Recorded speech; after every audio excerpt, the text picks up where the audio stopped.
sekarang dunia kita Jawa tidak diarani wong Jawa lali Jawani. Wong Jawi dadi Jawan. Jawi itu bisa mengenal Jawa yang sebenarnya atau sejati. Nek Jawan itu mung elon-elon. Mergone apa? Ora kadunungan sejati. Nah, istilah pengertian wayang sebenarnya itu leluhur kita lebih pintar, lebih cerdas. Ada nggak negara lain bisa membuat filosofi yang diwujudkan dalam bentuk wayang? Lebih lengkap nggak dari budaya Jawa? Dikenal dari seluruh dunia, dikenal apanya? Kan budaya. Neng saiki wong ora ngerti budaya itu apa. Wayang dan wayang itu bukan tontonan tapi tuntunan. Banyak filosofi yang harus kita kupas. Ngono. Iya. Namun sekarang apa yang dikenal orang Jawa sekarang adalah satu, hedonisme. Orang mengumpulkan segala kemewahan itu untuk menghindari segala penderitaan hati, ben ora dianggap rendah, biar dianggap ya itu sifat gengsi itu yang paling berbahaya. Dianggap rendah, kita merasa nggak mau, kan? Iya benar Mas. Mau sampai kapan? Kalau hancur, siapa yang menyesal? Alam atau diri kita? Alam baik-baik saja, karena alam bergerak secara refleksi alam, menyelesaikan diri. Kalau kita gatal, pasti kita garuk-garuk. Alam pun juga begitu. Hati nuraninya di mana? Kita punya rasa, diberikan anugerah sama Tuhan untuk merasakan, bukan untuk menguasai. Iya kan? Karena apa? Ketika pikiran dikuasai oleh rasa, itu yang muncul adalah hati nuranian, bahwa yang timbul adalah kasih sayang. Tapi ketika hati dikuasai oleh pikiran, tahu sendiri apa yang terjadi. Krisis identitas diri, krisis kemanusiaan.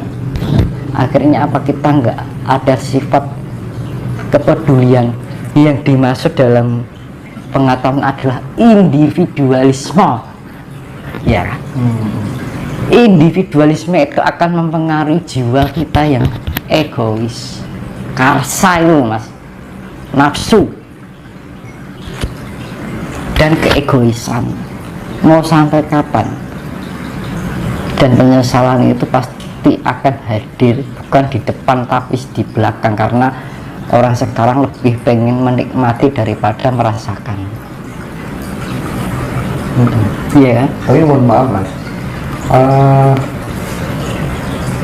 ada nggak sebenarnya upaya untuk meminimalisir potensi bencana-bencana yang kemudian akan terjadi akibat ulah manusianya itu sendiri secara konkret? Barangkali ada nggak upaya agar bisa meminimalisir hal itu? Seperti yang saya pernah jelaskan di konten-konten berikutnya, sebelumnya.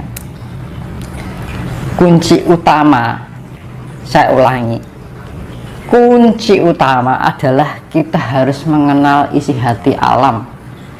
Kita harus menyatukan diri dengan alam. Kita harus bisa memahami keinginan alam. Kita hidup dari mana toh? Alam. Kita makan dari apa? Hasil bumi, dari alam.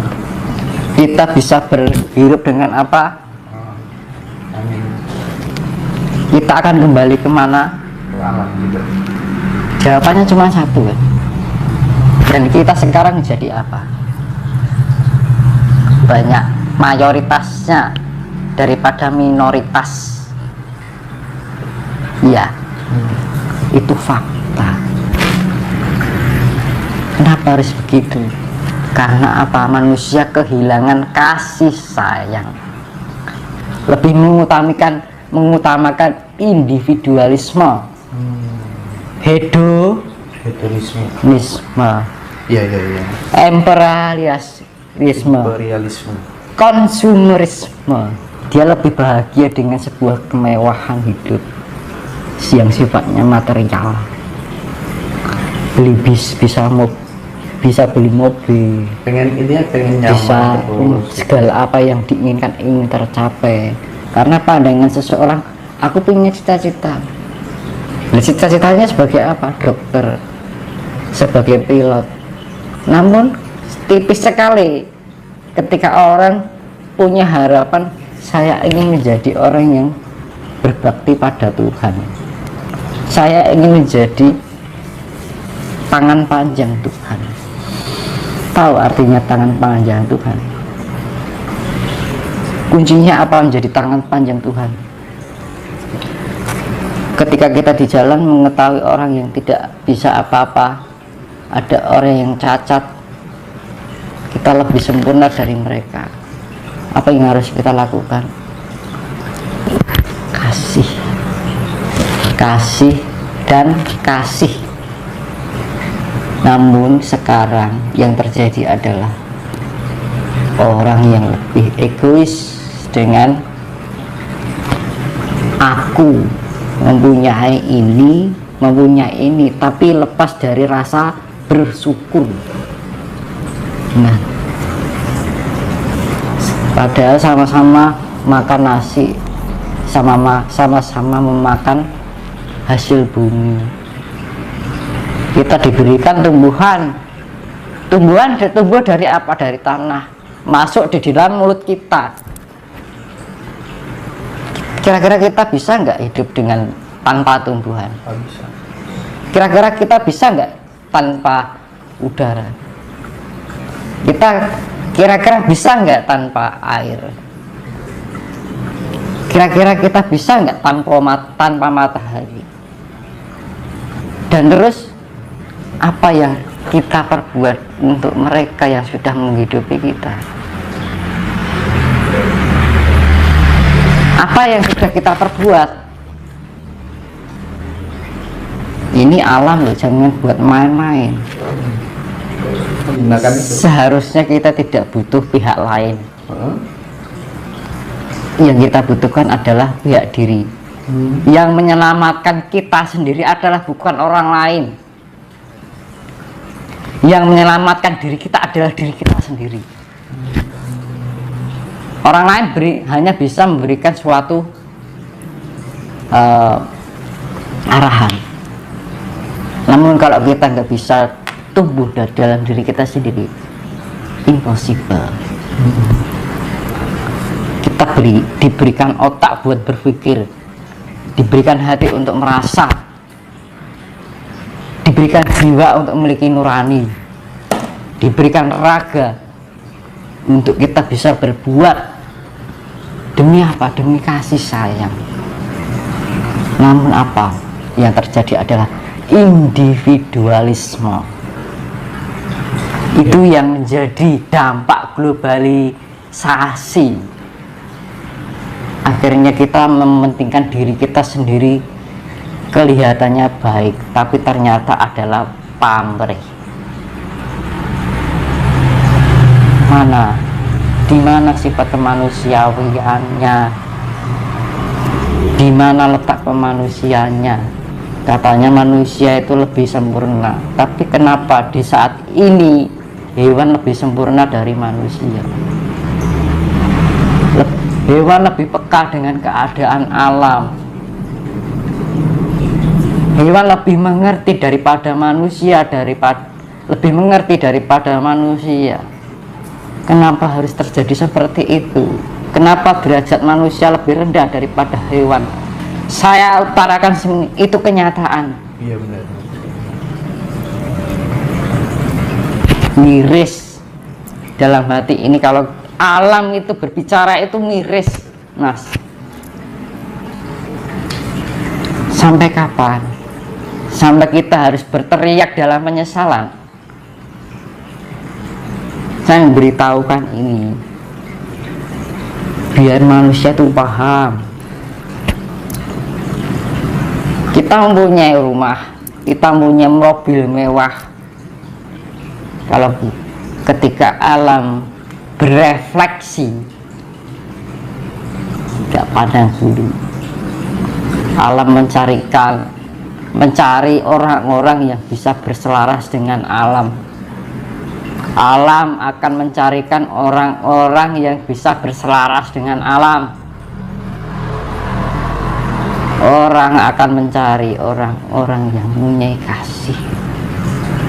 Namun ketika alam tidak menemukan orang-orang yang tidak bisa memahami alam itu sendiri, saya tidak bisa mengungkapkan apapun, karena saya yang namanya adalah karuna, belas kasih Tuhan yang tidak bahagia. Di dalam ajaran Hindu yang namanya karuna, artinya belas kasih Tuhan yang tidak bahagia. Itu merupakan belas kasih Tuhan. Daripada hidup hanya akan menjadi suatu kehancuran,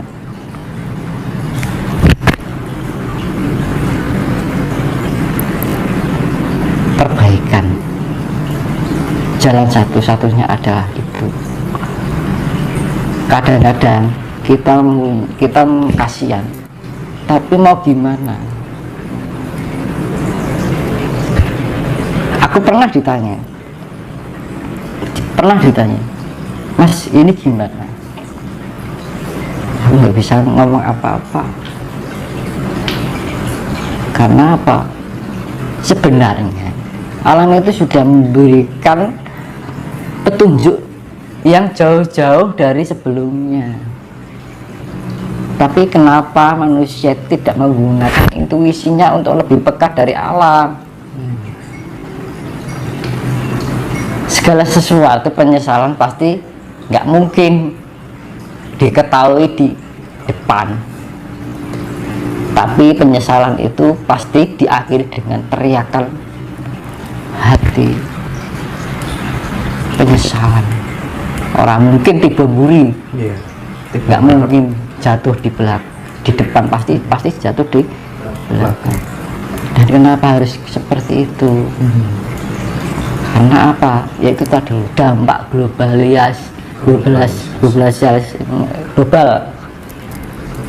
Karena pengaruh apa? Bukan dari Nusantara, tapi dari negeri lain.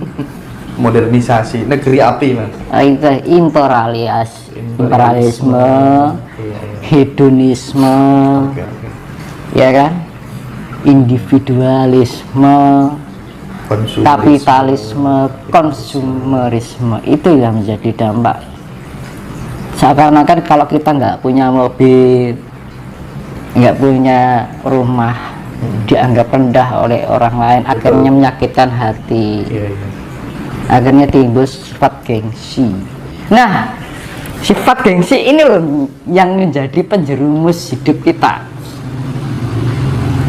Jangan gengsi, karena gengsi itu adalah kebalikan dari sifat rendah hati.